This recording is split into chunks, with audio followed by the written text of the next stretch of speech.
everybody. Welcome to the Author's Porch, where every good conversation starts. We are excited. We have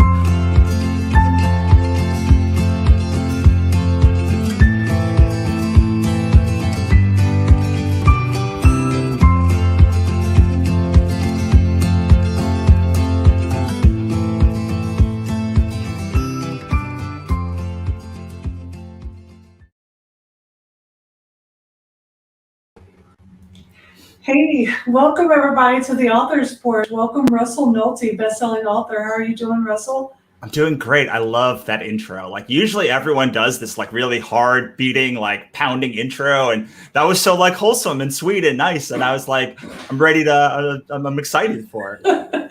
Well, thank you. I appreciate that. I do try to be a little country. I am from the Midwest, and it's funny because where I'm originally from, Indianapolis, Indiana, they do say we're country, but I was like, but I'm from the city. I never realized how country I actually was until I moved to Texas, and I fit right in. Yeah. So guys, we have Russell on the Author's Porch today, and I've been geeking out since the moment that he said he would come on the porch, because it was the podcast with Ella Barnard, Author Like a Boss, where Russell was a guest on, where I listened to his interview and he made a comment that basically I felt like it was giving me permission to become an author. So from that moment, I followed his career. If you don't know Russell, Russell is a best-selling author of many, many books, one that I have read. I also have his app. He is the CEO of Wannabe Press, which that is his app as well. That is his publishing company. You can catch all of his wonderful creative books on his app. And he has 2 books, which I read. I wrote them down so I didn't get them incorrect, because, you know, when you're fangirling a little bit, you tend to flip up your words. See, I told you. So 2 books, if you want to learn how to be a creator, how to build your creative career, and how to become a successful author, which basically are like my textbooks that I highlight and I write notes down, and then I go back and I do searches for. So I can say a million and one things, because also the courses that you've done, I've bought some of your courses as well, and I go back and I still go through those courses. So when it comes to the complete creative, which is another one of your things that you have, I think that definitely covers what you do, that complete creative individual. So before I, start talking about so much more, I just want to say thank you, because I couldn't have been where I am today and had the career that I'm having and just living in my truth had it not been for you. And I have not been able to actually say all of that, so now I can. Well, that's, it's wonderful. I still don't know how to respond when people say that to me. Like, I love it. Like, I like, thank you.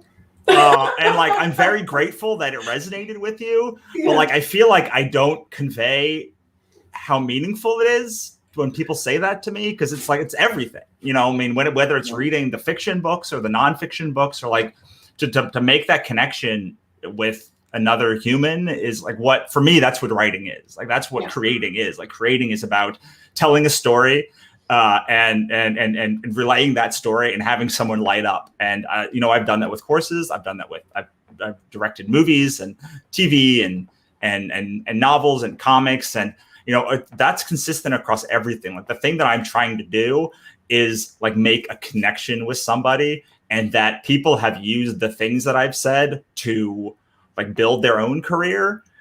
Even though the name of the book and the things that I do are about building your own career, the fact that people use it and that it like changes their lives is very gratifying to me. Like, if that was the only thing anyone ever got from any of my work, that would be way more than enough.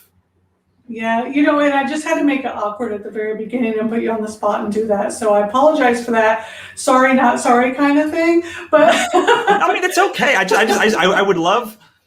I would love to sit down with someone who, like Tony Robbins or someone like that, and be like, how, like, I don't want to ask him any questions about like how to, like, I just want to, like, how do you deal with like changing? Like, how do you deal with when someone comes up? Because I feel like just saying thank you is like not enough, because like they're pouring their heart out to you, but like it's it's like it takes me back every time. Like I was at a show one time and this little girl passed my booth and she like literally just like she like face lit up and she's like, it's like, oh my God, you're here.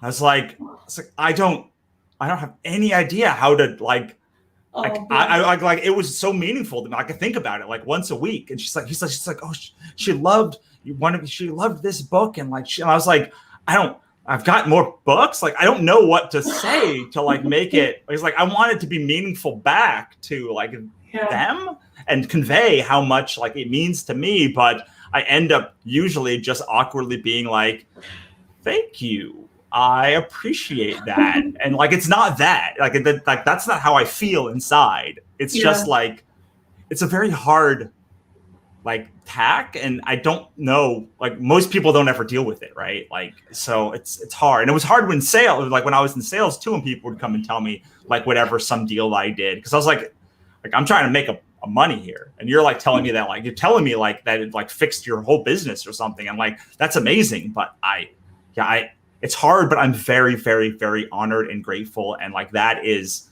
like, the reason I do it is not for the fans, but like it is for like the fans too, like, but the people who resonate with the books and like, it means something to them. And, you know, they go and they talk about getting tattoos or like the work, or like, you know, they tell me that, you know, they were like my books got them back into reading, or it like opened some door for them, or it unlocked something. And sometimes I'm literally sitting on a coaching call or something with somebody and they're like, that was it. That was the one. And I was like, I was just rambling. And like, nope, that's the thing. It unlocked everything. Yeah. But you know, I think that speaks to your humbleness. It speaks to how humble you are as a creative, because you are very open, and you have been very open from the moment that I listened to that podcast. I never thought in a million years that I would ever be able to just sit down and have a conversation with you. And here we are having this conversation. And from that moment, you know, I started following you and I connected through your group. You have a Facebook group, and that you sit and you actually talk to everybody on that group. You are active in that group. And I think that speaks to how humble you are as a creative, because you truly appreciate your fans to the point that you will get involved with them hands-on versus just saying, okay, read my books, now leave me alone, I have things to do. And that is one of the things that I see a lot of creatives doing. It's more about they want to get their stuff to you, but they don't care how you respond. They just want their voice heard. Yeah, I think that's such an astute observation, and something that I try and tell people all the time is, I had a fan of mine bought my first copy of Ichabod, like honestly, like one of the first copies of Ichabod. And he's at my house the other day, like talking, like picking up some more books from him. And like, we were talking for like 30 minutes about just like how the pandemic was going and stuff. And like, to me, the thing that makes me successful is like, look, I mean, I'll toot my own horn. The books are great. Like I write great books and like I make great stuff. And like I think they're world-class and second to none books that I put out. But the thing that I think like sets them, so does everyone else. Like everyone puts out great books. Like that's the bar to entry, like when you're talking about like, okay, so you're putting your book on Amazon or on Kickstarter, whatever you're putting it on. It's like, okay, well, Stephen King's there. And like, my literal favorite authors of all time are like they're launching books, like they're making amazing stuff. And so like, why would someone not go to them? Why would someone not go to their books? They're much more popular. Like they're well known. They're like they have like a long storied career of making stuff. And like when you're gonna wedge yourself in there, you can kind of have two options, right? Like I call the first one the Neil Gaiman. Like the Neil Gaiman is like, you are a personality, and like you have rearranged a genre. You've taken a genre and you've made it your own. And like, what you're going to get when you have a Neil Gaiman book. Like, you're like, he has just this aura about him. The other option is to do what old pulp people used to do. And like, they literally just disappear into the work. And like, when you read their books, they feel like every other book in the genre. They feel like every other like pulpy thing. And like, they they do not come out as a cult of personality. And like, I have seen people be super successful doing both things. But, you know, if you are going to disappear into the work, you have to put out a lot more work, because people aren't going to be seeking you out. They're going to be seeking out the genre. When you talk about, you know, these people that are going genre to genre, or like finding what's hot and writing what's hot to market, like that's what they're doing. They're saying, what's hot now? What are the tropes of that genre? And how can I make a book that is right, that is perfectly aligned with all of those tropes? And like, there's nothing wrong with that. Like, many people that I know throughout history have made livings, and most of the authors that I know who are successful now are making a living in that manner. Yeah. But the option that I chose early in my career was like to be more like Neil Gaiman, to like to try and define my work. Like, I remember when I wrote one of my first books, my manager at the time said, "Who are your like what is this like?" And I'm like, "I don't know. It's like a Russell Nohelty book. Like, it's like if you like the thing I do, you're gonna like this thing." And he's like, "That's not how this works." And I'm like, "It's how it's gonna work for me. Like, I'm gonna write." And you know, I was cocky back then, and like I understand. Like now, I might write almost exclusively in fantasy, or like fairy tale mashups, or like that mythology. Like I write the same genre, but still, I feel like in order to have that career where you like have the Neil Gaiman-esque, like when you are like defining, you have to put your book out and then be giving back. You know, like you have to accept people coming to you, and you have to answer questions for them, and you have to like make them connect with the work, like because it is like everything else in many ways, but like a Neil Gaiman book functions like a Neil Gaiman book. And it does not function like other fantasy books. It functions in many ways like his fantasy work, but like he has defined himself as his own genre. And you kind of have to choose like what kind of career you want. I'm not saying you can't go back and forth between the two things, but you really have to be like, if you are a introverted kind of human, then like there's a career path for you. Like there's a career path, like you can become a pulpy author, like you can just disappear into the work.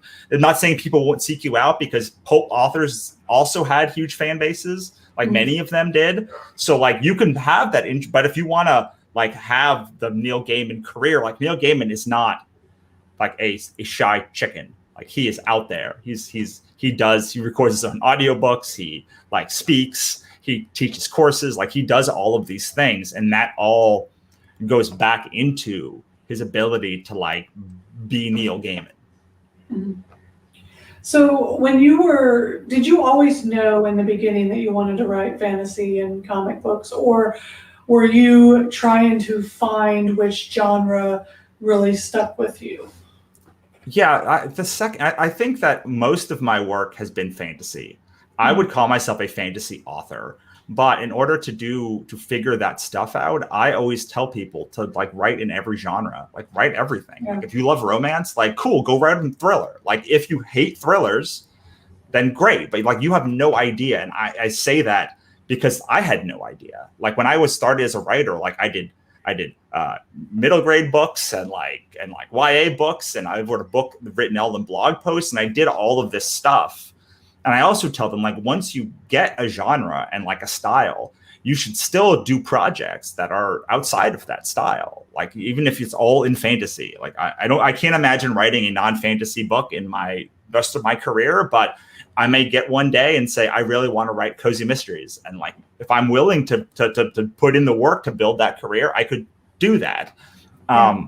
So yeah, I mean, I'm very glad that I wrote everything from mystery to sci-fi and fantasy, because that helped me develop this unique style. I think that is my writing, which is a lot of fantasy, but like also a lot of thriller. Like my books kind of follow a thriller format in a lot of ways, especially the Godsverse Chronicles. I call them fantasy thrillers because like they operate in the way that a thriller operates, more so than a way a fantasy book operates. The Obsidian Spindle Saga operates much more as like a fantasy series, a traditional fantasy series, but it still has a lot of just the style built in to it.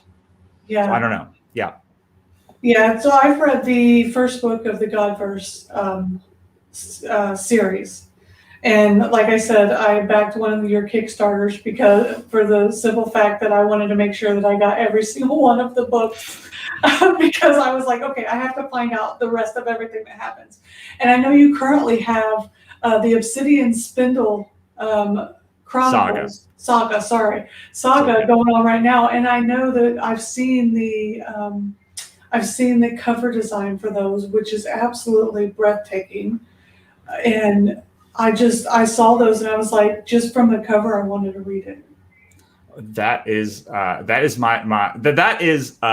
partially my eye looking at them, but it's really the creative Paramita does all of the covers for almost all of my books, Godsverse and Obsidian Spindle. And I was kind of noodling with like what this series would be, and I kind of know some of the pieces of it, but then she put up this the pre-made of this. It's literally that cover. We redesigned it a slight little bit, but it's 95% the cover that she put up. And I was like, well, that's the book. That's the series. Cause like, that's the cover of the first book. Like that's the cover that will sell forever. So yeah, but it's the creative Paramita is amazing and criminally underused by writers.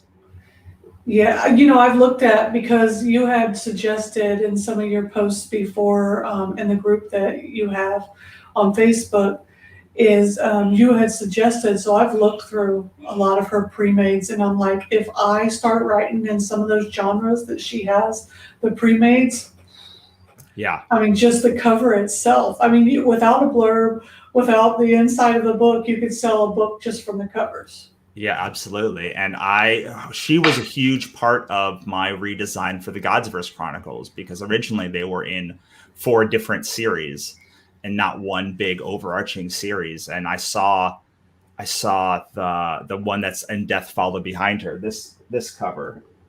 And I was like, I wanted to, like, it's a fantasy book. So I was like, I wanted it to be like look like fantasy. And I looked at it and I was like, well, that's the one. And we started, and that was sort of the how we started the redesign. A lot of my work comes from covers. In fact, the funny part about the Obsidian Spindle Saga is it's almost all based upon this group of covers that I bought when I first started as an author. Oh, wow. And it was just like they thematically fit. Like they looked like they belonged together, and I have like 12 of them, and I was like, I have no idea how all of this stuff is going to connect, but like eventually this is going to be a series. And I just, for like a year while I was developing the series, because it takes me about a year or 2 to develop the series, I was just like buying covers. I was like, that one looks like an Obsidian Spindle cover. I don't know what that's going to be, but like that's going to be the one. And like I eventually built up, and I just finished the first draft of the 9th book today. And it's called The Faceless Woman. And it's just a cover that I saw. And I was like, I don't know what that is, but like that is going to sell books, and like I will fit it in. And so a lot of it, when I start a new section of the Godsverse Chronicles, so they're in like kind of like 3 sections of 4 right now. When I start the section, I'm like, here are the 4 books I've got. How are these going to fit together and tell a narrative story that makes sense? And yeah, so I do so much. I do an obscene amount of stuff based upon the covers that I have. And sometimes a book series won't even have those covers. I'll recover it even before I like get there. But because I had those covers, they informed how the book went. Wow. I think it's very interesting learning about your creative process, because, like I said, I've read the first book of the Godverse Chronicles. Sorry. Yeah, I told you I was going to mess up my words the entire time. The Godverse Chronicles. And, you've got this new ones, but you also have comic books. You have other books, like you said, Ichabod Jones was one of your first ones. And, you started your career years ago. Now, before you wrote and published your first book, has this been something in life, or was it just kind of came to you as an adult? I always wanted to tell stories. I didn't know how, and I've done it in many ways. And I've been blessed in many ways. I was a camera operator for a long time. I shot movies. I directed TV. I did comics, as you mentioned, and novels. And the what I've always wanted to do is tell stories, and tell stories in the medium that spoke to me. And so the comics, I always try and say, like, what is the right medium for this piece, or like what is the right, what is the best way to tell it? And frankly, if I think the best way to tell it is a movie or TV, I'm probably going to put that to the side, because I'm looking for things specifically now, mostly novels, but in some ways novels and comics. And yeah, that came early. I started it started as acting, telling stories through like acting, and then kind of progressed onwards through there. But I really think I hit my stride in 2010 when I started doing comics, because it was something that nobody could tell me no, like, except for an artist. Like, an artist could tell me no, but like, if I had the money, I could make a thing, and I could set my own destiny. And when I started doing novels, it was even more so, because I was like, wait, because with comics, you have to wait. Like, you still have an artist. You still have to have an artist, and they still have to draw the thing. With novels, I was like, wait, I can write the whole thing, and it'd be done. And all it is an editor to go through this thing that I have written, and I don't need anyone else. And that was incredibly scary, let me tell you, because with any other medium that's not novels, the writing is not the final stage. Like, it always is going to be transformed into a comic or a movie or a TV. And so they're mostly like guidelines. If you looked at my comic scripts, they'd be terribly boring and awful, because a lot of it is a panel by panel breakdown. That's like page 5, panel 1. Like, Johnny goes into the store, make sure that there's blue bottles, because it's going to be relevant in 2 pages. All of that stuff is narratively important, but it's not like fun reading. Like, my wife never reads the scripts. She reads the novels. And so a lot of that, and that transition from comics to novels that I did in like 2011, 2012, 2013 was just like learning how to write prose in a way that moved the story along, like usually an artist or a director of photography and an actor would move the story along. Okay. And it's funny that you said that there's certain things that your wife will read and certain things that she won't read. My husband won't read my book that I wrote, but he'll help me develop the story, because we'll sit and I'll talk about it. I'll tell him a part of the story, and I'll be like, but this won't fit. I can't figure out this. And we'll sit and we'll talk about that, but he won't read the actual book, but he already knows everything that's going on, because I sit and I take up about 2 hours of his day. So I totally get that whole scenario. One of the things that I think is very fascinating about you that a lot of authors don't do or don't know how to convey is how to help another creative be creative. And one of the things you do very well is you have created courses, you've written books, and you speak. I actually watched one of the courses, Author Learning Center. I actually attended one of those courses. I attend a lot of their courses, but one particularly that you were teaching.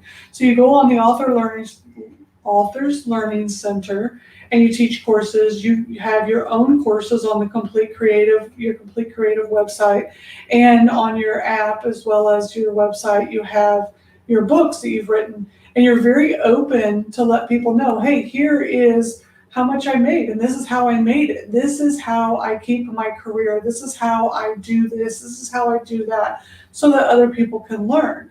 So what made you want to share all that information? Because a lot of people feel that it's taboo, and they're like, oh, I can't share that because, or you should hold on to this because. But what makes you so open to share? I believe in radical transparency in a way that I think is very shocking to most people. I was talking about this with a friend of mine a couple of days ago, how like, I listened to Amanda Palmer's Art of Asking TED Talk several years ago. And I was like, wow, that's like, I don't know if I could ever be like that, like open to asking for help or, I will be, part of it came from necessity because, nobody wanted to take me seriously. And then I would break down what a script cost for them. And suddenly they would take me seriously. And I was like, oh, like, okay, I can do that. I can tell you the truth about like how much these things cost.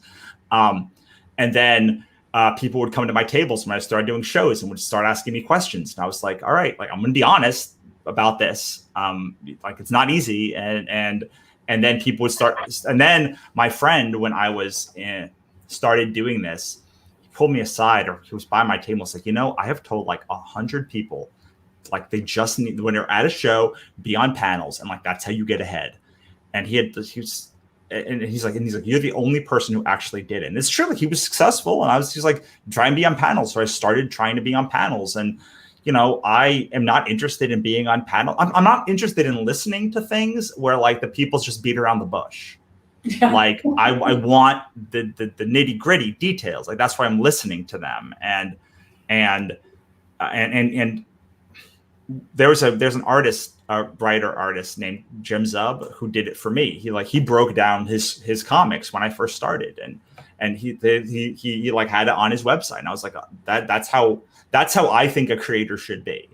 Like I'm not saying you should give every detail of every book that you make. I'm not saying you should give away the farm, but like I think that people should have a reasonable understanding of what it really means to have a creative career and how hard it is and the steps of it. And I think that when people come out of art school and they don't have that, or writing school and they don't have that, and they don't have people talking about it, they think that it is magic. And that is the biggest reason why I do it, because when you don't have the people talking about it, they think that when they don't have success in this magic way that Stephen King had it, that suddenly like they are bad, like they're bad writers, or they're bad humans, or like they're not worth it. When the truth is like, like that's a lot of luck. Like that's a lot of luck. Like Stephen King had a ton of talent, but like also a lot of luck. J.K. Rowling had a lot of luck, even though she got like, even her the real story of it is like much like she grew up quite a bit more lucky than she leads on in her like, in the like all of these people, and the people that didn't, like they had so many stories rejected, or like they were in so many anthologies before they finally got like an agent, or all of these things that happen that people think happen by magic, or on some way that like I have a book, and if it's good enough, it's going to get an agent, where it's like, no, that's not accurate. Like that's not an accurate statement. Like there are times when that is true. Like there are writers' conferences that is true. Like I've had, but like my friend just released the book literally today, her first traditionally published book. And like, I know for a fact that she was doing writers' conferences for years, like volunteering for years before she got her agent, before she got her deal. And like, I know that like after she got her deal, it was like years before the book came out. And like, that's like, she would be honest about it if she told you about this, but like, because we don't have a like society, or like where we are honest with each other, like people just assume that these things happen and that there's no struggle, or that like these people come out of the room, the womb, like magically, like just like ready to like be authors. And like, I mean, I think I say in one of my books, I'm like, every author, no matter who it was the worst writer in the entire world for at least 1 second of their life. Like it may be the second they were born, but like for 1 second, they were the absolute worst writer on the whole planet. And I think that kind of thing, like it frees people to say, oh, well, like I can do this then. And also like, I shouldn't be so precious with my first book or my 5th book or my 10th book, because the truth is it's probably going to take you 20 books. And if you don't want to make 20 books, like that's okay, but you have to become okay with not like becoming Neil Gaiman or like becoming super successful, because like that's what it takes. And if you want to just make books for you, that is okay. And that is something that I think I failed to talk about in my when I first started doing this sort of coaching. So I talked about becoming a successful author. And like I did talk very candidly about like these are the steps you need to take. But I didn't say that like if you don't want to take those steps, it's okay. It's okay if you just want to write a book a year or a book every 5 years, or like you want to write one book and then never write a book again. Like that's all of those are okay careers. But you then shouldn't be judging yourself on the standards of people who are literally putting out 10 books a year, who are going to conventions, who are building their mailing list, who are doing all of these things. Like there is a disconnect. Like you can't do thing A and expect B result. Might B result happen? Yes, very, very, very possibly you could like be the one that breaks out. The odds are so stacked against you that like you're probably not going to. And so if you want to build a career, it literally takes thinking about it like a career, like it being a career. It takes like hours of time spent and like time away from your family when you go to shows and like doing live hits and like doing interviews and like writing actual books that people actually want to buy. Like that's like, you know, because like if you want to write in certain genres, and like I am a rare case in the fact that like I write mythological fantasy mostly, which is not a very popular genre, and I still make a living doing it. Like, but like that is because I work harder than anyone else about to like try and find those people. Maybe not anyone else, but for most other people to find those people. And like I know that in order to write in the genre that I want to write in, it will take more effort to be successful than if I was to write into thrillers or romance or like space fantasy or military sci-fi.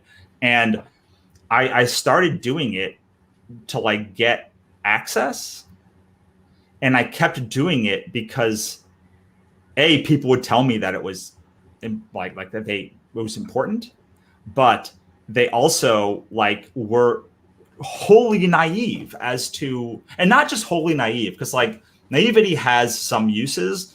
They were naive and then beating themselves up about the place they were. And that is what I wanted to stop. Like, I don't think that you should follow my path necessarily. I actually think you should not follow my path. You should make your own path. But I want you, when I started The Complete Creative, I wanted people to understand like what it actually meant to lead a creative life. And that part of that creativity is creativity in marketing and sales. I don't know one successful person who's doing this who does not have some level of market savvy. Now, it might be that like they are very good networking with agents and publishers, and like they don't do social media, but like they are really, really good at like knowing the exact. I have a friend like this. Like when we do shows together, he'll be like, "That's an agent." Like that's like he will just pick them out, and he'll be right like 80% of the time. And he's like, he will change his demeanor when like publishers come around. I don't have that talent, but like there are people whose skill is working the network, and like, but so like they have savvy in marketing. Like their marketing is just like they know all of the players and how to get in the right rooms. So like I don't know anyone who is successful who doesn't like have some amount of that.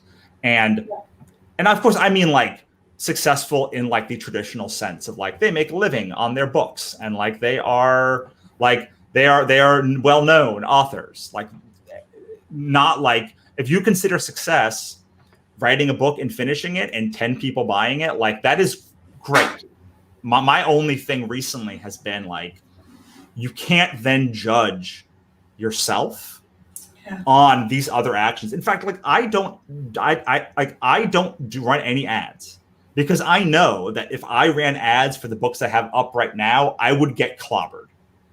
Like I need to, and I've been working to change, for instance, the Godsverse Chronicles. Like we're adding 4 books to the beginning of the Godsverse Chronicles, because as much as I love Katrina and Death Followed Behind Her, it is a god-awful place to jump into that universe, because it starts with an apocalypse. Yep. And after that first story, it jumps 10,000 years into the future, and then it stays there for a book and a half. And then the third book goes back 3,000 years in the past. And like, then the next one is like, takes place in the 70s. And like, it is a horrible place to jump into a series. And so like, for the past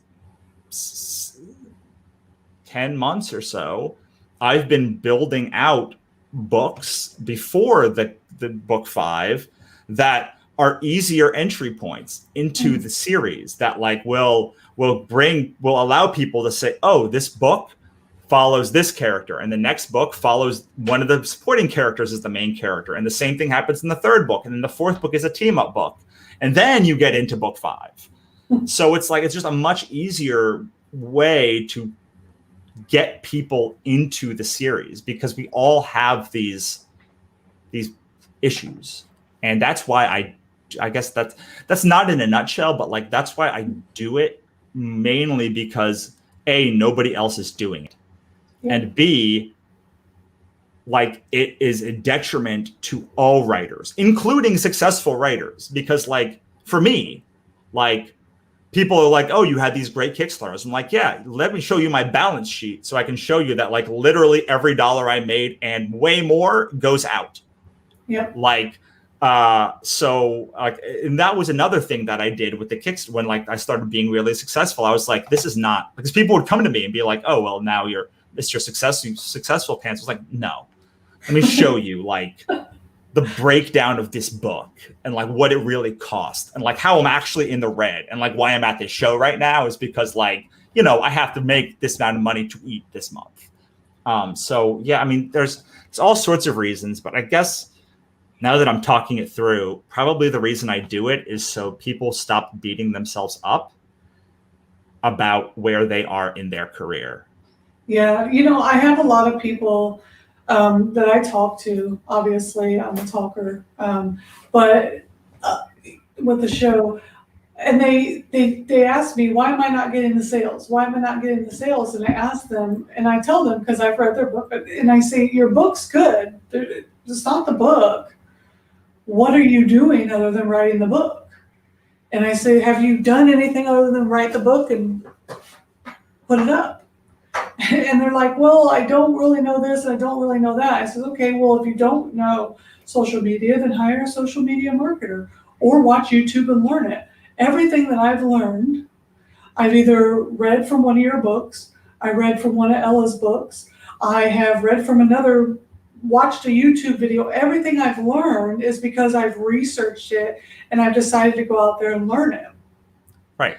And what a lot of people don't want to do is they just go, well, that's just too hard.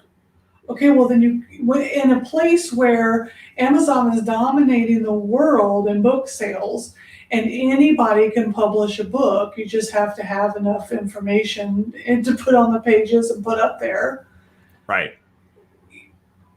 How are you going to set yourself above everybody else? Well, so here's, I would reframe that and just say, like, do you want, like, what is success to you? Like, is success having the book up? Like, is it getting the sales? Like, because if it is, it's hard. Yeah. And yeah, that's because that ends up being, I've had a lot of the same conversations, and you end up, what I have learned is that people don't actually want the sales. Like, they want the sales, but they don't want to work to get the sales. And right. Like you have to, then I sit and break them down. And I say, hey, like, are you sure you want the sales? So if you want the sales, like, A, you need more books in this series so you can run ads to it. And you need these chapters to be hookier. And like, you need these 4 things to be in this book. It's like, I don't want to write that book. Do you want to write another book that's like it? No. Okay. Well, like, are you willing to go and build a mailing list and spend the next 5 years, like, building out like a genre career? No, I'm not. Okay. Well, maybe it's okay that 100 people or 20 people read your book. I don't know, but like you can't, these two things are incongruent. And that is the thing that I try to tell people all of the time now. It's like, there is absolutely nothing wrong with making your small, weird book, your small, weird comic, and losing money on it and going to shows for the fun and like, but like, you then can't complain about it. Yes. Because your eyes are open. Mm-hmm.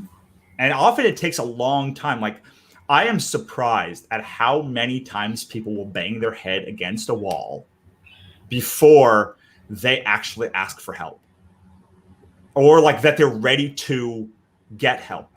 Something like, for me, it was pretty early. It took many years, but like it wasn't that like, I was like, oh, here's the thing. And I guess it took several years for me to finally be like, okay, I need to learn sales and marketing and be ready for it. So sometimes those people that you're talking to, like, let them bang their head against the wall for like 5 years and like try their way, and like maybe they will come around. They probably won't, because that is the little secret about doing the thing that I do. Is there's two things. Like, I'm already 2 years ahead of anyone that's reading my blog, because like I've done it, I've gotten the data, I've implemented it, I've done it all. Yeah. So like, I'm not worried about someone catching up. I'm not worried anyway. Like, I want them to please go make your great book. Yeah. But second thing is, like, they will not do anything with it. 99.99999%, not just because they're lazy, not just but also because they are just not ready. Like, they are not mentally ready to take action. And if all that seeing that thing does is give them one more data point for why they should or shouldn't do it, like, that is fine. Yeah, it is a lot. Now, before the pandemic hit, you were very vocal about the fact that I think it was 10 months out of the year, you were hopping across the United States doing shows, selling your books. You were, you had bags, with books, and you would go prop up your books and you'd sit there and let people come and see your books and talk to people. So you were out in the public 10 months out of the year, away from your wife and your dogs, selling your books. And on top of that, you had to find time to write. On top of that, find time to market. On top of that, do Kickstarters, email builders, find ways to teach people because you were doing your courses. That's a lot. Like that, that's a whole lot. It's a lot. I mean, it's a lot. I mean, most people are not willing. Like, when I actually sit down and tell them that, they're like, that's not possible. Like I'm not going to do that. And I'm like, I'm not saying you should. Like, if I went back and told myself what I would actually take, would I do it? I don't know. Like, I don't know if I would, if I could go back and start again, I would, and knowing everything that happened, I would say, yes, I want to sign up for that again. Yeah. I like to think that I would. I'm not sure, because yes, it is 20 weeks out of the year, 10 to 20 weeks out of the year. I'd be away from my wife. Weekends, at least like 20 weekends out of the year, I'd be out. Even if I was in LA, I'd be out. Like, the only time that she would be home, I would be gone. So, we got very good at like spending very little time together in those years. And I'm very blessed that the last year and a half, 2 years maybe at this point, have gone by, and I haven't had to do quite that many shows. I haven't had to do any shows. Like, I've been able to be home and I've been able to do Kickstarters, but that's all. Now the success that people see is like all of the stuff that I built up for the decade. It's not like, oh, Russell's making money online. Yes, because Russell makes money on Kickstarter, because Russell has done 17 Kickstarters, and he's literally built up a following over doing hundreds of shows and spending time on all of this stuff. And like, literally, even today, building fans like one at a time. Like, every time I do one of these events, I hope that the host becomes a fan or is a fan, but I hope like just one person in that becomes a fan too. And like, I'm always trying to refill that bucket of like fandom and keep it going and give something to those fans. And it's exhausting, and it is a lot, but like, I genuinely love it, even when I hate it. Like, I love that interaction with the fans. Like, I love writing the books. Like, I love telling the stories. And there are plenty of ways to make money that like do not involve doing the things that I do. But they have different things. Like I have friends who are like literally on boards every day, like looking, like redoing ads and like putting ads up and like talking about their their cost per click is going up or their sales are going down. And like they're literally just monitoring their boards like a heart monitor. Street. Yeah, like a stock ticker or like a heart monitor. Yeah. And so like there's just so many things to do. But yeah, it's quite hard. It's quite rewarding. But like I tell people, like I could make 10 times more than I make selling like some other widget. Like selling, I don't know, like selling, I don't even know, like whatever thing, you know, like some thing for business is to like some grow tech type of thing. There's some like tech thing. I go like IP, whatever. And like, I would make more money doing that, but like, it was not as rewarding. So like I was watching this movie called The Booksellers on Amazon. And one of the people has like a bookstore in New York City. It's a huge bookstore. And they're like, we own the building. That's how we can stay in business. And like, I'm basically paying to keep this thing open. Like I'm because I could make $10 million. And that's how I feel. It's like I'm paying like $100,000 to $200,000 a year of other salary so that I can keep doing this. And that's worth it for me because I love it. Like I love it. And I love the success of it. Like to me, just writing the book is not enough. Like I need the people to read it. I mean, I want them to buy it, but like I need them to read it. Like I want them to buy because that keeps me in business. I need them to read. Yeah, and that's what it feels like, writing from a place of passion and doing what you love from a place of passion. And that's why I write, and that's why I do this show, because I thoroughly enjoy and love talking to authors and talking about stories and books. And Nicole is also from California, and she puts the work in. She does the work. She does the research. She's actually has about 3 to 4 pitches. She's heading out to LA at the end of the month to pitch her ideas from her book to some casting directors. Like she's putting the work in. She's been doing a lot of work to try to get her book, Sophia Madison and the Voices Within, out there. So that is, you know, another author who wants what you have, you know, that success, that best-selling author that is willing to put the work in and not make the excuses, not say, oh, I don't know how to do that. No, she will leverage her resources. She'll say, okay, I don't know how to do that, but let me see who does and what I can do to help them out so that we can work together to figure out what we can do. So let me ask you this. 2020 happened, the show shut down. Are you getting comfortable at home, or are you going back out on the road? I'm very comfortable at home, but it's a different like. So when I was on when I was on the road, I could get by with making 1 book a year because like I was selling inventory. Now I've written 12 books in the past 12 months. And like it's a different world. Like I have to churn out more product. I mean, I feel like I'm constantly doing a Kickstarter. Like I feel like I'm constantly like launching different things because I need to still eat, but now I eat in a different way. Instead of doing that by like buying 2,000 books and like then bringing them to shows all over the country, instead I eat by like making books and then like releasing them.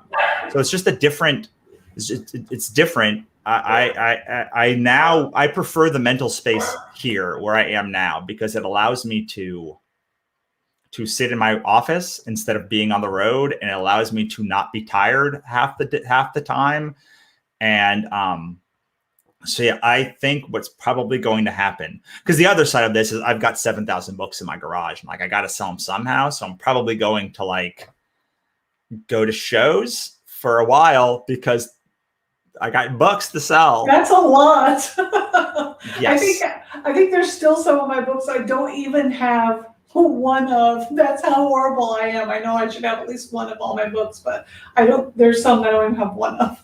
Well, with comics, you have to do big runs. If you want to do hardcover, you really have to do big runs in order to like make it worthwhile. But I also just do on KDP, so I know that you publish and you buy in bulk and then you sell. So I think we do two different things. I do, Yes.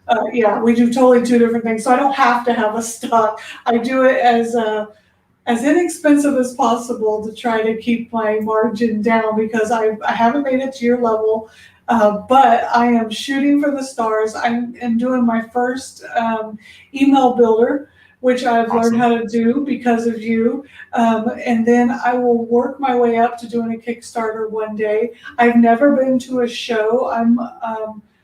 I don't hardly ever leave my house. I do leave my house, but I don't do it unless I absolutely have to. So I probably won't be doing the shows, but I will find ways to interact, which I do with my shows, and some other ways to interact to sell books and stuff.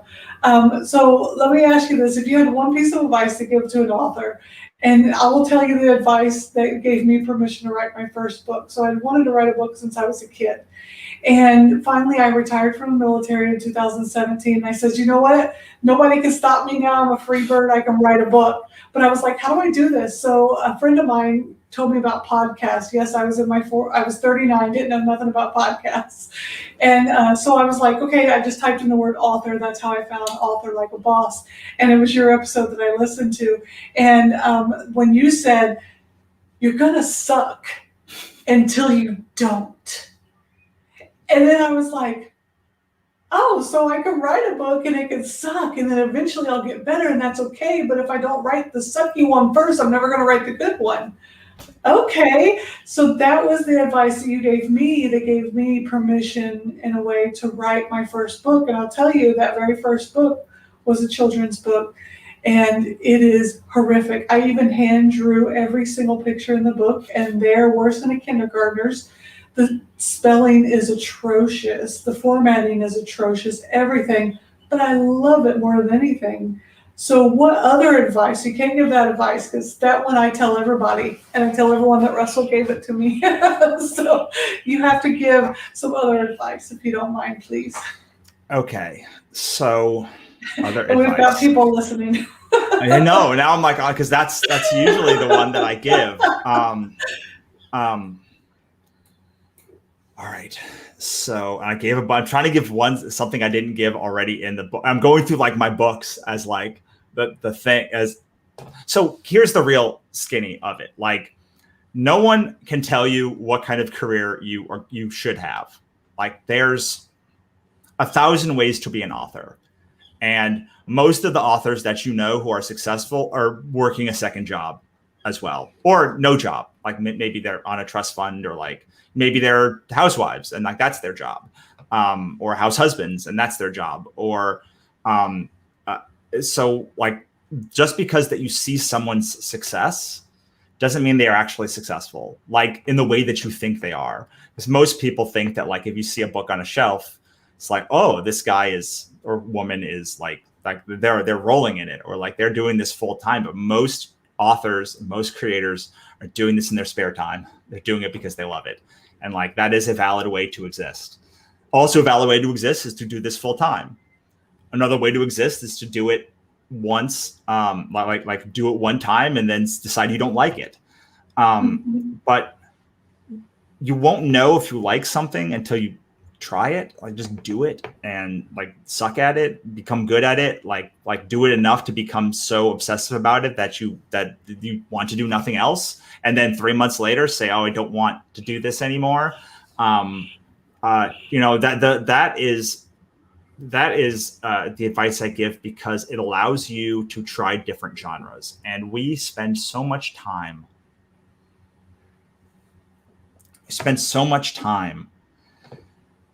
thinking about the success part of it. But the wonderful part about school is it allows you to fail and suck at things in a relatively safe, theoretically safe environment. And when we leave school, we don't give ourselves that ability anymore. And the reason why I say that about sucking is that it gives you the ability to just go back and play again, to go back and play like you're a kid. And being a creative is all about play. It is like constructive play. It is specific kinds of play. It is directed play, but it is about taking all of this stuff and bringing them together in new and interesting ways and finding your take on X genre or Y genre.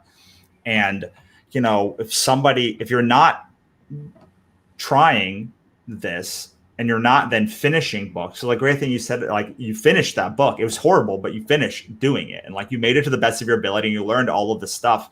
What I hate to see is someone who's abandoned 50 projects, because your brain does this weird thing where it only can like calculate what it learned from an experience after that experience is over.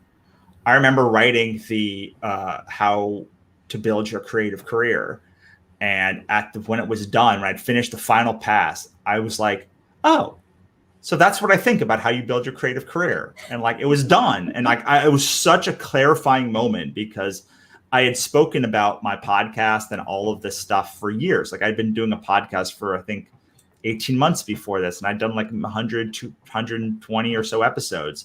And I was like, I when I sat down to write the book, I had dozens of chapters that I cut out. And then I finished it and I codified it. And I was like, oh, yeah, it's done. And like, this is what I really think. Like, this is what, and the same is true in fiction. Like, this is what I think of. And something about finishing it makes your brain I don't know, coalesces a part of your brain where you then get better for the next product. But you tend to not get better if you abandon it before you've edited it and before it's like the best that you can make it.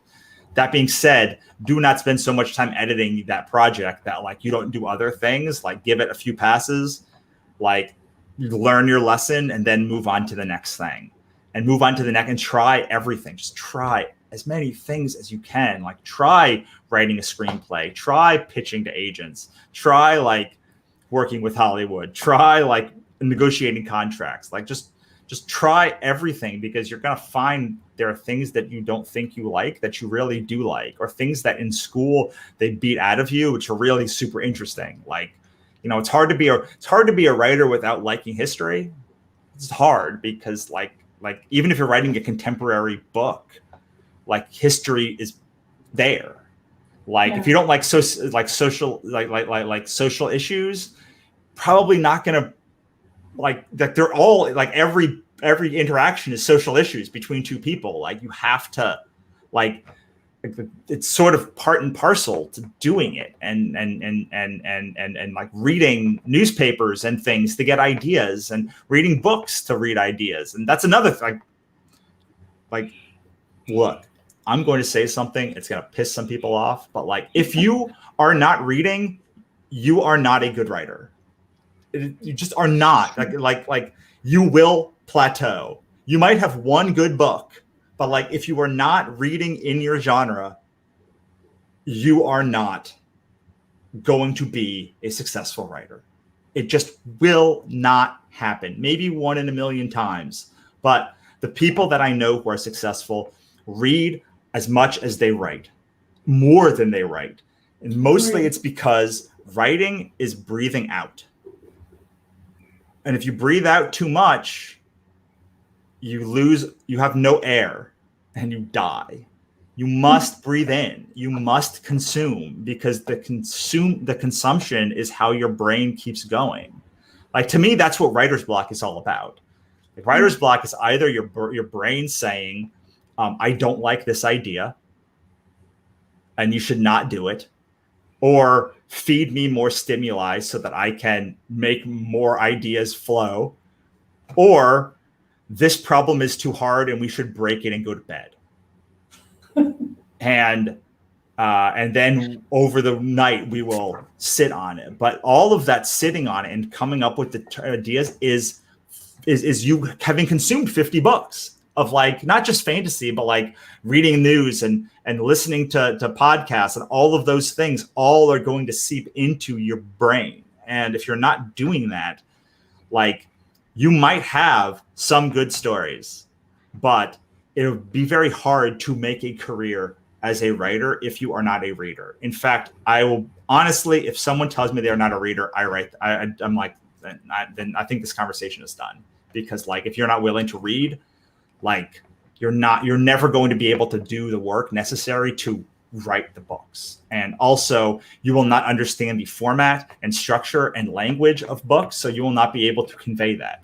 Because even if you're going to reinvent the genre, you still need to understand the language of books. You have to understand like how a scene works, and how a chapter works, and how a series works. And you have to be like in the weeds on it. I'm reading the Shadow and Bone series now, the Lee Bardugo book, for the first time. And I'm literally just like, okay, this is how the first book in the series worked. And like, I read it for fun, but then I'm thinking about like, okay, so like as I'm planning my next book series, or like even the next City and Spindle book series, like how can I implement all of these things from like all of these books that I love? And like, it just makes you a better writer.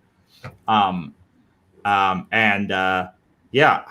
I don't know. That's a lot of advice. It's a lot of, yeah, I guess, but I could just sit here and keep listening all night. So, I mean, I'm not going to stop you. That's for sure. I'm getting all kinds of good info for myself. The one thing that I will tell you is that like, what you like, let yourself play. But like, once you start getting to the point that like you are not improving drastically with every group, because like what'll happen is there'll be an exponential growth when you first start writing your first couple projects, and then it will become logarithmic, and like you'll stop and you're like kind of plateau, and like that's probably when you can start thinking about what your next like making money on your books. It might take a couple of books, but like once your exponential curve becomes a logarithmic curve, like you probably are a good writer at that point.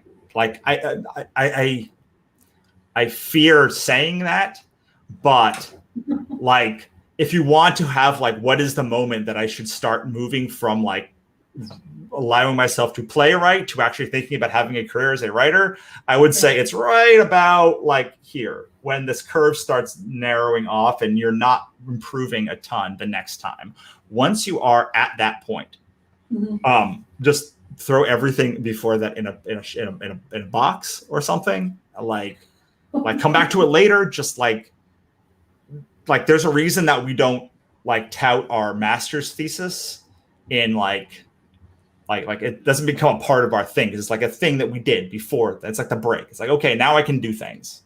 Not saying that Jaws was Steven Spielberg's master's thesis, or graduation film. So like, again, this is not 100% of the time, but once you're at that point, you have to understand that you need to make the work as good as you can and as professionally as you can, because you will sell that work for the rest of your life.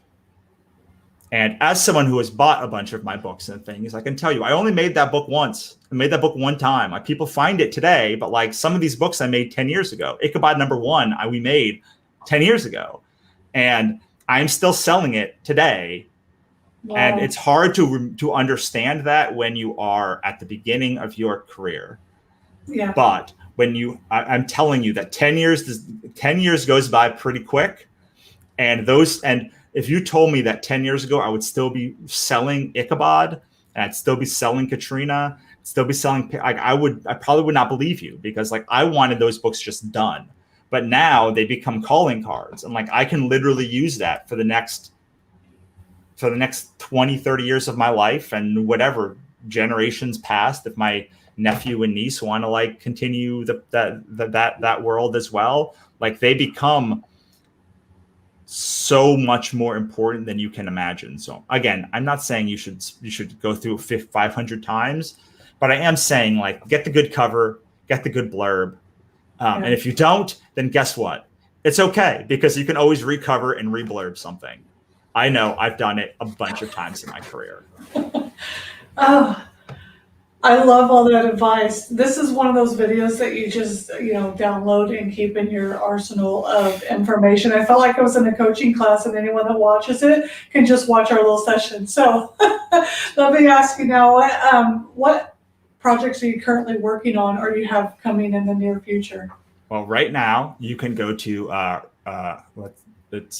if you just go to russellnohelty.com, I'm pretty sure you'll get redirected right to the Kickstarter that is live now, the Obsidian Spindle Saga Kickstarter.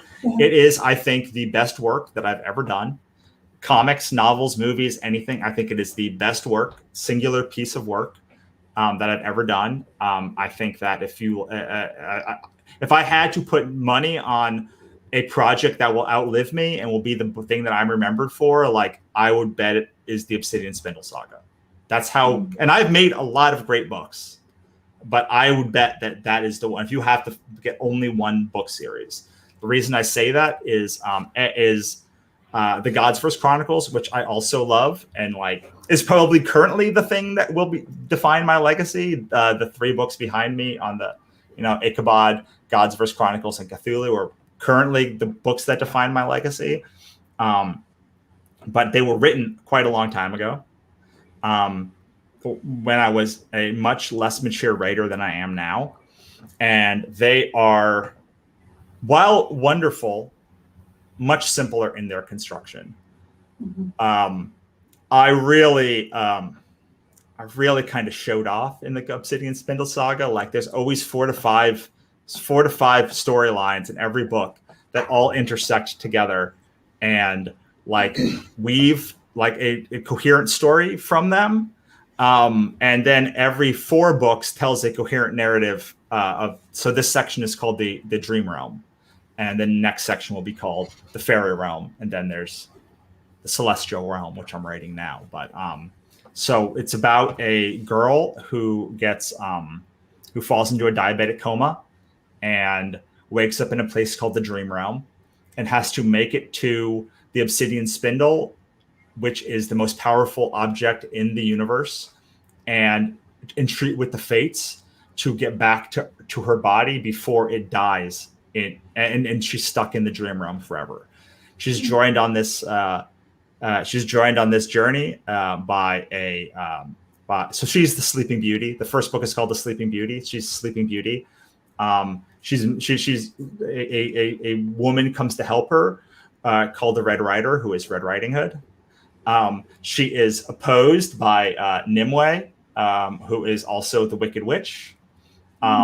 The Obsidian Spindle is right by the Emerald City from Wizard of Oz. Her girlfriend, a half Gorgon girlfriend named Shell, has to get into the Obsidian Spindle, get into the Dream Realm to save her. There's fairy queens and like mountain goddesses, and so there's the fairy part of this. The other part of this is that the Dream Realm is the prison of 6 gods, so 5 gods: Hera, Anansi, Agrona, Loki, and did I say Hera? Sekhmet. Mm-hmm. And along with Hypnos, who runs the whole thing. But the thing is, Hypnos has been gone for 100 years. No one knows where he is. And so part of the story is that Rose, who's the Sleeping Beauty, is the first dreamer to get into the Dream Realm in 100 years. And they think that she is like the prophet who's going to like fix everything. And so like people are fighting to like get her, to capture her, to use them for their means, to like allow themselves to get back to Earth. So there's all this, there's this mythology component, there's this fairy tale component, there's this portal fantasy component, there's things you're going to remember that hopefully I twisted in a way that is like interesting. And then the first 4 books are on Kickstarter now. They're going to be Kickstarter exclusive. So like they're only going to be on Kickstarter until the whole series is done, which is going to be either 12 or 16 books. I'm trying to decide whether it will be. I'm in the 3rd arc now. I've always imagined it as 4 arcs, but we're going to see if like how I feel after this arc is done. So, but yeah, I mean, it's the that's awesome. That's awesome, Nicole. Well, maybe you'll like the Obsidian Spindle Saga then. I like to think that it's my favorite things are the Dreamlands from Lovecraft, the Emerald City, Wizard of Oz, and then Alice in Wonderland. So there's a lot of all of that stuff together, along with some of the newer fairy tale specialty things. So yeah, then I have another book in the Godsverse Chronicles that's coming out, a comic book, a new graphic novel that's coming out in the Godsverse in September. And then I am finishing the Godsverse in January with 4 new novels. And so those are the things that I'm working on. And then I'm trying to find my next big project. Like I'm kind of circling some things right now, and meanwhile I'm just working on some smaller projects. Whenever I'm like, when I started doing the Obsidian Spindle Saga, I spent about 1.5 years writing just a bunch of other books to like kind of hone my chops to get the place that I want to get to the Obsidian Spindle Saga. I think I got there right after, right when I needed to get to start writing that book. And now I'm kind of doing the same thing. I'm writing an epic fantasy series called the Dragon Scourge, which is about a girl who gets sacrificed to a dragon and finds out that the dragon doesn't sacrifice girls. He just lets them live in his in his like volcano and like protect them. It's a little more complicated. And then I'm writing a Wonderland, a book set in Wonderland, but like it's a thriller. It's like a hardcore thriller, a cop thriller. And then I'm also doing a Wicked Witch series called like a Wicked Witch Reform School series. So those are like the things I'm going to write, and then hopefully by the time I'm done with those, I will know what the next big project is. But for right now, I'm really, really, really excited about the Obsidian Spindle Saga. Yeah, I went on the Kickstarter and to check it out and look at, what levels and everything. And I saw that you could actually download a couple of the chapters so you could look and kind of review it. And I was able to read the prologue and before I came on the show, and I was like, oh, I'm hooked. So I need all 4 of the books. Like I want the hardback books, and I'm an ebook person. I have my Kindle and everything, but I'm like, no. Like, there's certain books that you have to touch, like Anne Frank, Diary of a Young Girl. I've had that book since I was a teenager, and I have to touch it when I read it. I can't e-read that book. Yeah, but these 4 books, like I want to touch those covers for some reason. Like there's things, I don't know, it's just weird. I'm weird like that on certain books. So I'll be heading over to the Kickstarter, if not tonight, probably tomorrow, because for some reason, as you were talking, I'm over here like this, like a little imp or something, because my contacts started messing with me. I was like, oh, this is really awkward. But I was like trying not to be really weird on camera. So, I mean, I just love everything that you do, because you're very transparent and you want to help people and you want to let them know how they could be creative as well. But, one of the things that I find truly remarkable is we don't do this alone. There's always somebody that stands beside us. There's always somebody that supports us in every way, shape, and form, that really lifts us up so that we can continue doing what we're doing. So along your path, who has been kind of your biggest supporters, the people that have, been there with the pom-poms and the flags and saying, go Russell, don't stop, keep going no matter what? Well, my wife reads all of my books before they go out, and she is absolutely my biggest supporter. And I say this because I have wanted to give up or said that I'm going to give up many times, and she has told me, you are not going to give up. You'll be terrible. Like you'll be awful to live with if you just give up this thing. So just keep going. Yeah. And she really, there's a lot of hard years. It's been really since 2017 where I really thought that I could make a go of it. Like it was really hard. Like before then, for the first couple of years of Wannabe Press, and especially before then when like I wasn't making any money. I didn't really make any real money as a creative until like 2018 and 14 was my first time, and and I started doing creative things in 2004. So you can like kind of see that's like a 10-year gap of like literally no money, and then like another 3 years of making very little money. And my wife has always been incredibly supportive of that. So my father, rest in peace, was a huge supporter of mine. I'm very blessed. Like I wrote a post about this a little while ago about like, it's like I'm like, it's so hard. I'm a middle class white man who's intelligent, who like graduated college without any debt because his parents paid for him to live, and like. Yeah.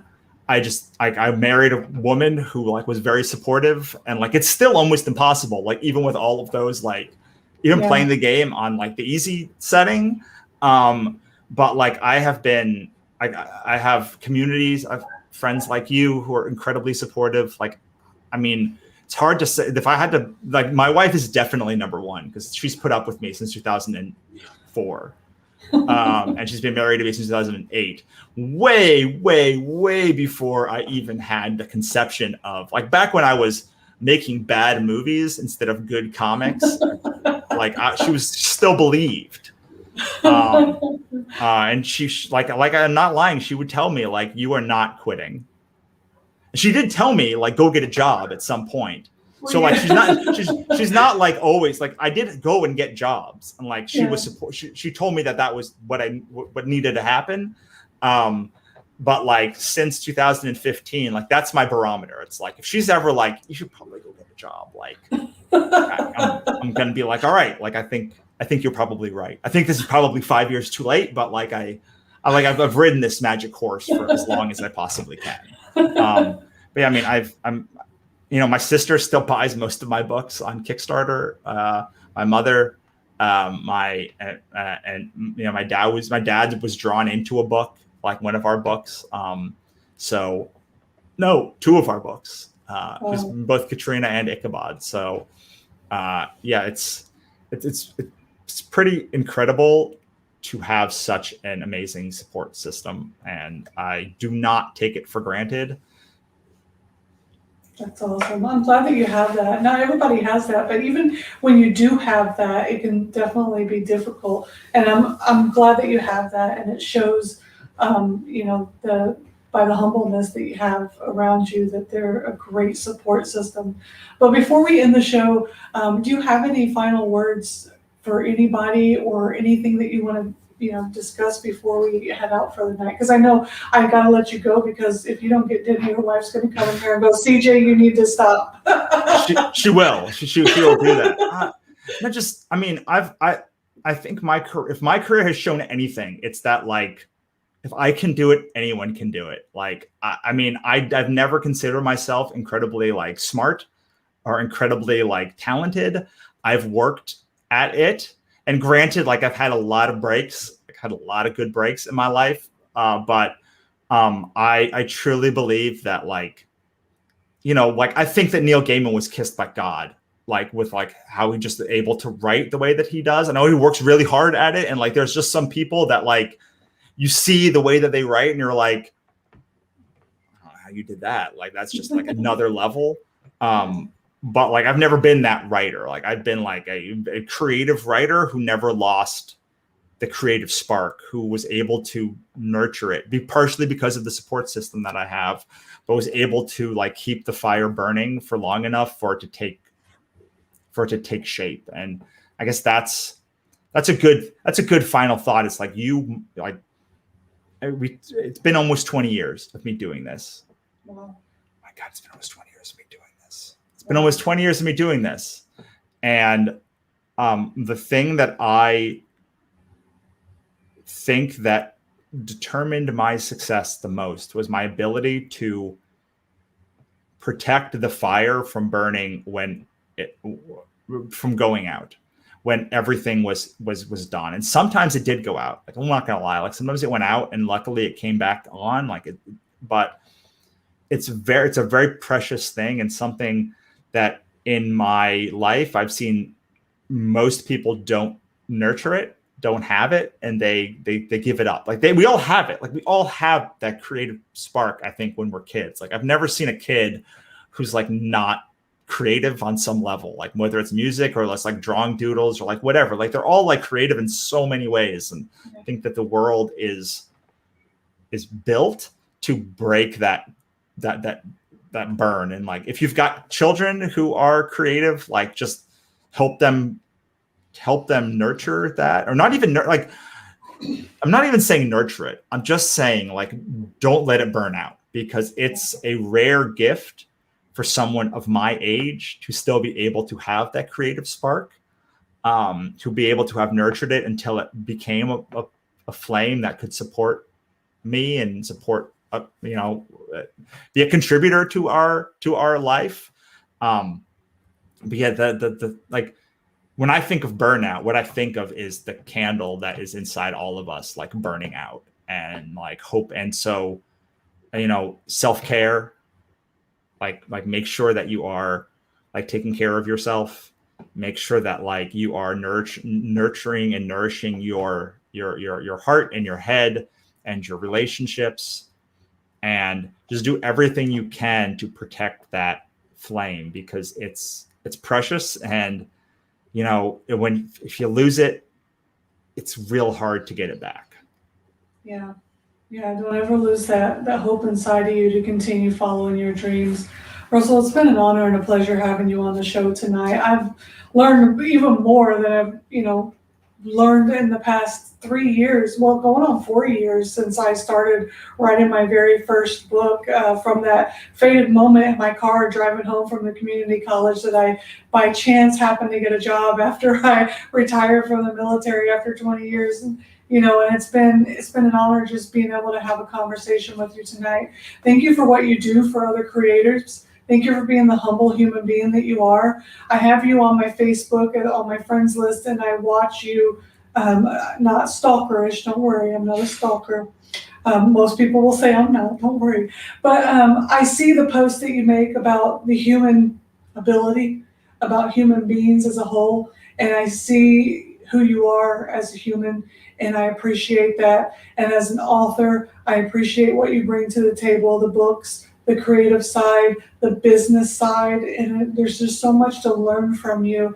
And I just want the world to see that. I know a lot of people already see that, obviously, because you have this huge following, but I just think that any author that I come across, I keep saying, you gotta follow Russell, you gotta follow Russell. So it's been a pleasure. I've had a great time talking to you tonight. Guys, go over to russellnohelty.com. Check out the Kickstarter for the Obsidian saga that's going on, that he has currently working on. Check out his other books. Go over on the App Store or Google Play Store. Go ahead. It's Wannabe Plus is the app. Yeah. So I think it's working. It's working well again. Like I think yes. Yeah, and you can, all the books that he has in his catalog, as well as complete creative and stuff, is on there. You're going to learn so much. You're going to have your life enriched as an author or as a reader. I mean, if you just want to read some good books, they're over there. So guys, we're going to head out for the night, but don't forget to come back on Thursday. Me and Nicole will be back for the Bombshell Book Review. We are reading Beyond the Pear Blossoms by Shauna Rodriguez, and we're going to have some laughs like usual. We'll see what Nicole's going to get up to. Who knows? Because last time she had her foot in the camera, so we're going to see on Thursday. So we're going to leave you guys for now. Russell, it's been a pleasure, but I know that we will cross paths again somewhere in the social web. I hope so. Thank you for having me. Bye, guys. We'll see you on Thursday. Bye-bye.